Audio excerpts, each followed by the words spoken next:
Okay, अस्सलाम वालेकुम guys. तो आज हम पढ़ने वाले हैं पाल्पेशन। पिछली वीडियो में हमने इंस्पेक्शन को कंप्लीट कर दिया था। अब पाल्पेशन के अंदर पार्ट में what we have to see, I will explain you the zones in palpation. क्योंकि हमें जब पता ही नहीं होगा कि पाल्पेशन में कहाँ अपन को पाल्पेशन करना है, तो उसमें क्या क्या जोन्स होते हैं, क्या क्या रीजन्स होते हैं। सो फर्स्टली अगर हम एंटीरियरली देखें तो उसके अंदर सुप्रा क्लेविकुलर जोन होता है, क्लेविकुलर के ऊपर, एंड मेमोरी रीजन होता है, इंफ्रा मेमोरी रीजन होता है, एक्सिलरी रीजन होता है एंड इंफ्रा एक्सिलरी रीजन होता है। तो यहाँ इन जोन्स में हम पाल्पेट करते हैं। एंड पोस्टीरियरली जब हम पेशेंट को पीछे की तरफ से पाल्पेट करते हैं तो कौन कौन सी रीजन में करते हैं, that is supra scapular region, scapular region and infra scapular region. ये तीन रीजन में हम पाल्पेट करते हैं। अब ये सारे जोन इनमें हम पाल्पेट करके देखेंगे। और अब what topic we are going through is, ये इम्पॉर्टेंट होता है। तो first is size and shape, क्योंकि पिछली वीडियो में जब हम इंस्पेक्शन में देख रहे थे तो उसमें भी size and shape of the chest जो है वो हम इंस्पेक्शन सिर्फ हम देख रहे थे। अब हमें यहाँ पे पाल्पेशन में इस साइज एंड शेप को पाल्पेट करके देखना है। सो साइज एंड शेप के अंदर हम ये देखेंगे कि उसकी सिमेट्री कैसी है।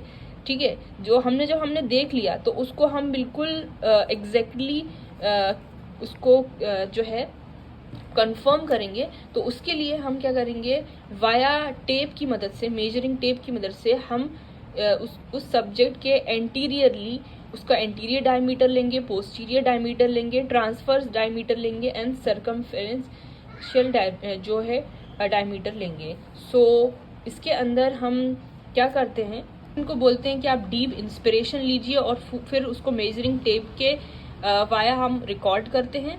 एंड देन उसके बाद हम डीप एक्सपायरेशन का बोलते हैं और उसका सर्कमफेरेंस को रिकॉर्ड करते हैं। तो ये हम करते हैं इसके अंदर।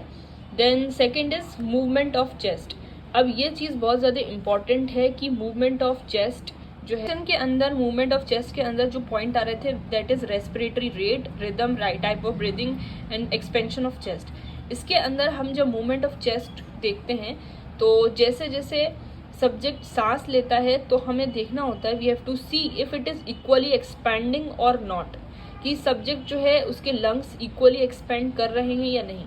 इफ लंग के अंदर कोई एबनॉर्मलिटी होगी तो it will not equally expanded. So हम एंटीरियरली हम अपने थंब को प्लेस करेंगे उसके स्टर्नम पर, और फिर जब उसको बोलेंगे कि आप इंस्पायर करिए, तो जब इंस्पायर करेंगे या फिर एक्सपायर का बोलेंगे तो एक्सपायर में आपके जो दोनों फिंगर है वो अलग ऐसे दूर जाएंगे, क्योंकि वो एक्सपायर कर रहा है फिर इंस्पायर कर रहा है। तो अगर ये बायलेटरली चीज़ें हो रही हैं तो it is well and good. अगर नहीं हो रही है यानी कि कोई एबनॉर्मलिटी है, जैसे कि ये अगर एक्सपांड कर रहा है इस तरीके से कि मेरी फिंगर जो ये वाली थंब है वो इस तरह ऐसे जा रहा है, सिर्फ एक ही यूरिन डायरेक्शन में ही एक तरफ जा रहा है, जबकि ये नहीं, इसमें सिमेट्री नहीं है।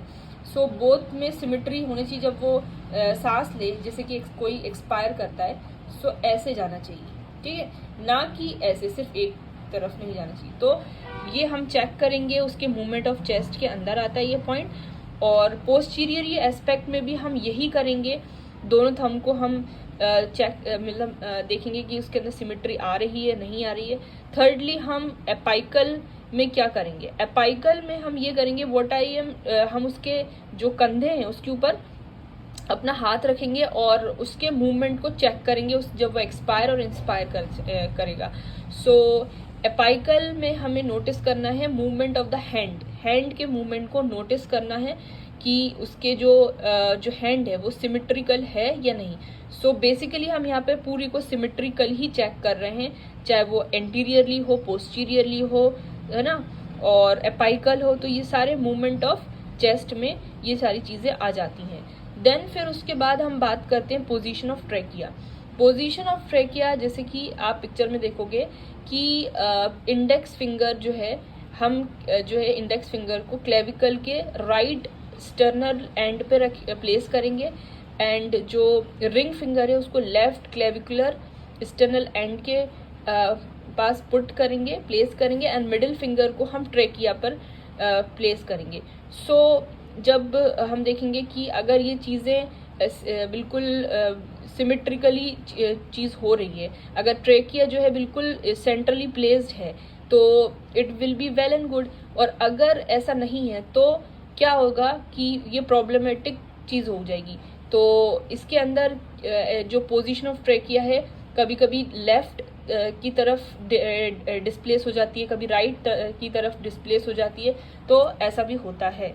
बहुत सारी डिसीजेज हैं जिसके अंदर ट्रेकिया शिफ्ट हो जाता है लेफ्ट साइड की तरफ। तो इसी पॉइंट का सिग्निफिकेंस है कि पोजीशन ऑफ ट्रेकिया देखना हमें कितना ज़रूरी है, क्योंकि न्यूमोथोरैक्स में क्या होता है कि जब एयर प्लूरल स्पेस में जाती है, न्यूमोथोरैक्स में तो पता ही है कि लंग्स के अंदर हवा, अगर हम देखें थोरिक रीजन के अंदर जो है प्लूरा के अंदर हवा भर गई, सही आसान लफ्जों में। तो जब air in the plural space, इसकी वजह से क्या होता है, कॉसिंग लंग कोलैप्स करती है, जिसकी वजह से ट्रेकिया जो है शिफ्ट हो जाता है लेफ्ट साइड की तरफ। उसी तरीके से अगर प्लूरा के अंदर जो प्लूरल जो स्पेस है उसके अंदर फ्लूइड का एक्यूमुलेशन हो जाता है, जिसकी वजह से ट्रेकिया जो है लेफ्ट साइड में शिफ्ट हो जाता है। उसी तरीके से पल्मोनरी फाइब्रोसिस हुई, आपकी लंग कैंसर हुई, या मीडियास्टिनल मास हुआ, तो ये सारी चीज़ों में जो है ट्रेकिया जो शिफ्ट हो जाता है टू द लेफ्ट साइड। तो याद रखें, चाहे वो हवा का भरना हो, चाहे वो फ्लूइड का भरना हो, चाहे वो लेफ्ट लंग का कोलैप्स हो, एटिलेक्टिस हो और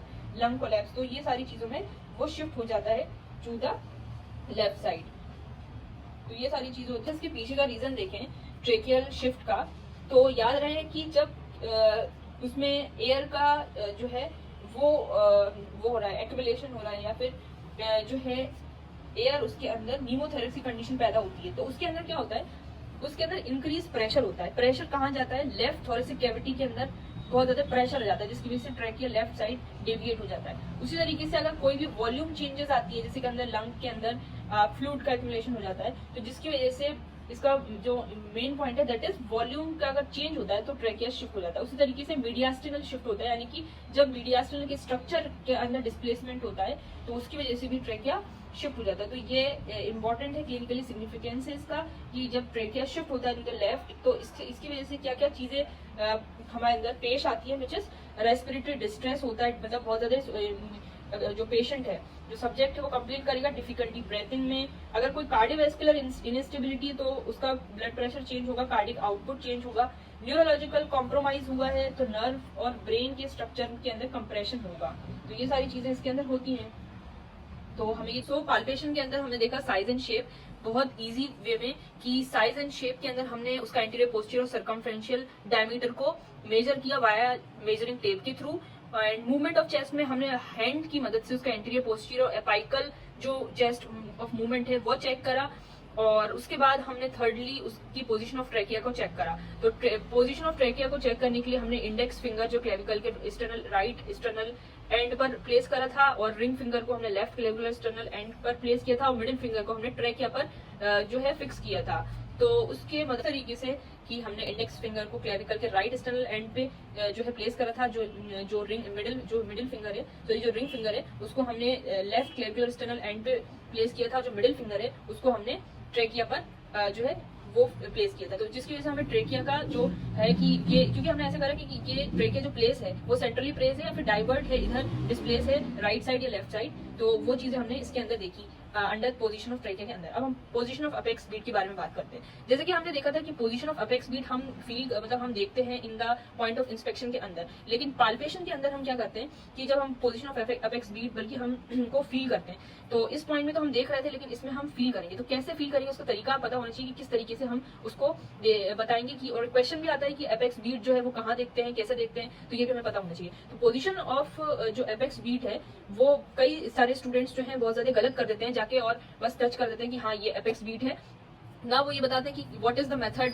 how they should proceed. So ये गलत मेथड है, आपको पता होना चाहिए कि अपेक्स बीट जो है वो कैसे देखते हैं। तो सबसे पहले जो हम इसमें देखेंगे, सबसे पहले जो मेन्यूब्रियल स्टर्ना है उसको हम ट्रेस करेंगे। जब हमने मेन्यूब्रियल स्टर्न को फील करा तो उसकी सीधाई में जो सेकंड इंटरकॉस्टल जो सेकंड रिब होता है, तो उसकी जब हमने इसको फील करा कि दिस इज मेन्यूब्रियल, फिर हमने देखा ये सेकंड रिब है, फिर ये सेकंड इंटरकॉस्टल स्पेस है, थर्ड रिब है, थर्ड इंटरकॉस्टल स्पेस है, फोर्थ रिब है, फोर्थ इंटरकॉस्टल स्पेस है, फिफ्थ रिब है, फिफ्थ इंटरकॉस्टल स्पेस है। जहां फिफ्थ इंटरकॉस्टल स्पेस आता है तो फिर हम क्या करते हैं, अपने हैंड को प्लेस कर देते हैं लाइक दिस। तो जब हमने हैंड को प्लेस कर देते हैं तो उसके बाद हम उसको फील करते हैं, ठीक है, फील करते हैं, और फील करने के बाद जब हम देखेंगे मैक्सिमल जो बीट है कहाँ पे आ रही है, तो वो उसको चेक करने के लिए हम अपना जो अल्नर बॉर्डर है, हैंड का जो अल्नर बॉर्डर है, वहां पे उसको ऐसे रखकर देखेंगे, और जहां उस अल्नर बॉर्डर पर जहां मैक्सिमम जो है बीट आ रही होगी उसको हम पॉइंट आउट करेंगे like this from the finger कि यहाँ पे आ रही। तो ये तरीका होता है, ना कि आप डायरेक्ट जाके और अपने जो अल्नर बॉर्डर है वो जाके रख दो, ये गलत तरीका है। तो आपको पता होना चाहिए कि व्हाट इज द मेथड। सो आप पहले उसके थ्री स्टेप होते हैं। उससे पहले आप अपना हाथ रखेंगे, फिर उसके अल्नर बॉर्डर रखेंगे, then you have to point out where is having the maximal apex beat you can feel.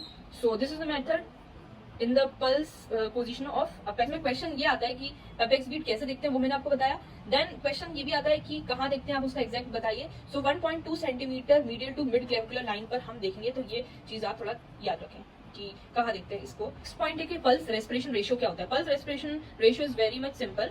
आप पल्स देखते हो पेशेंट के हाथ में कि कितनी पल्स आ रही है, और उसका जो रेस्पिरेशन रेट है उसको डिवाइड कर देंगे, तो आपका पल्स रेस्पिरेशन रेशियो मिल जाएगा। तो पल्स देख लीजिए आप पेशेंट की कितनी पल्स आ रही है, एंड देन रेस्पिरेशन चेक कर लीजिए रेस्पिरेटरी रेट कितना है, और दोनों को डिवाइड कर दिया, तो pulse by respiratory rate is equal to pulse बन जाता है आपका पल्स रेस्पिरेशन रेशियो। तो ये चीज होती है। फिर हमारे पास नेक्स्ट पॉइंट आता है, दैट इज TVF। ठीक है, सो TVF जो है which is tactile vocal fremitus में क्या करना होता है, we have to place ulnar border of hand. हमारा जो अल्नर बॉर्डर ऑफ हैंड जो है उसको हम प्लेस करते हैं इस तरीके से।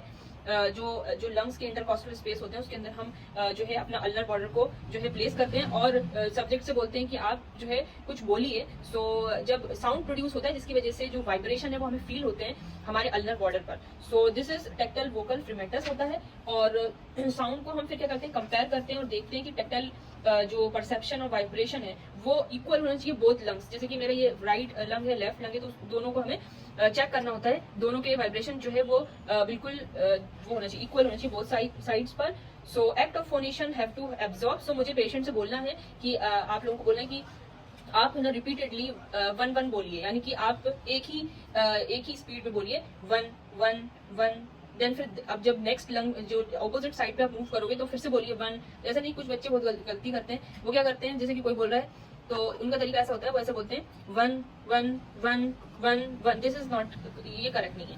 आपको बोलना है कि जब मैं ऑपोजिट साइड में जाऊं तो फिर देन आप एक फेज खत्म होगा, देन दूसरा स्टार्ट होना चाहिए। ऐसा नहीं कि आप वही से कंटिन्यूशन में जंप कर जाओ। सो जब इस तरीके से बोलेंगे 1-1-1-1-1-1-1-1-1-1। सो हम अपने अल्नर बॉर्डर से उसके जो भी वाइब्रेशन हो रहा है उसके इंटरकॉस्टल स्पेस के अंदर, तो वो हम फील करते हैं और चेक करते हैं और कंपेयर करते हैं। दोनों लंग्स के जो वाइब्रेशन है वो हम जो है कंपेयर करते हैं। सो कोई भी एबनॉर्मलिटी होती है तो वो हमें पता चलती है कि कभी कोई कंसोलिडेशन है, तो उससे हमें ये चीज जो है पता चलती है इसके अंदर। तो tactile vocal fremitus, so in the tactile vocal fremitus इसका मतलब ये है कि tactile perception of vibration which I am feeling in my ulnar border that is communicated with the chest walls. This is the communicated with the act of phonation. So this should be kept in mind. So I have to compare this right lung and left lung, दोनों को हमें compare करना है। और same हमें axillary reason पे जो हमने रीजन बताए थे, जोन्स बताए थे, वहां पे भी कंपेयर करना है, और जो पोस्टीरियरली जो है वहां पे भी करना है। सो कुछ कंडीशन होती है जिसके अंदर टैक्टाइल वोकल फ्रीमेटस जो है बड़ा हुआ आता है, लाइक निमोनिया के अंदर, लोबर निमोनिया के अंदर, ब्रोंको निमोनिया के अंदर, पल्मोनरी कंसोलिडेशन के अंदर, लंग एब्सिस के अंदर। इसकी पैथोफिजियोलॉजी ये है कि जब इंक्रीज टैक्टाइल वोकल फ्रीमेटस क्यों आता है, जब डेंसिटी बढ़ जाती है, यानी जैसे कि कंसोलिडेशन ऑफ लंग टिश्यू हुआ, जिसकी वजह से क्या होता है, वाइब्रेशन हमारे वोकल कॉर्ड से ट्रांसमिट होते हैं थ्रू द लंग्स। जब वो लंग्स में ट्रांसमिट होते हैं तो वहां तो कंसोलिडेशन है, तो वहां पे decrease air field in space हो जाता है, जिसकी वजह से क्या होता है कि हमें इनकी वजह से वाइब्रेशन जो ट्रांसमिट होते हैं वो ज्यादा बढ़ जाते हैं, तो जिसकी वजह से हमें टैक्टाइल वोकल फ्रीमेटस जो है वो बड़ा हुआ नजर आता है। टैक्टाइल वोकल फ्रीमेटस के अंदर हमें अपनी अल्नर बॉर्डर है वो इंटरकॉस्टल स्पेस में रखनी है, और पेशेंट से बोलना है कि आप बोलिए, और जब वो बोलता है तो फिर हमें उसके वाइब्रेशन को फील करना होता है। So it is about tactile vocal fremitus. So palpation के अंदर हमारे सारे पॉइंट कंप्लीट हो चुके हैं, चाहे वो साइज एंड शेप हो, मूवमेंट ऑफ चेस्ट हो, पोजीशन ऑफ ट्रैकिया हो, या पोजीशन ऑफ अपेक्स बीट हो, pulse respiration ratio and tactile vocal fremitus of course if completed. So this is all about palpation. हम नेक्स्ट वीडियो में बात करेंगे percussion, then auscultation, which is very important. So next video is about percussion.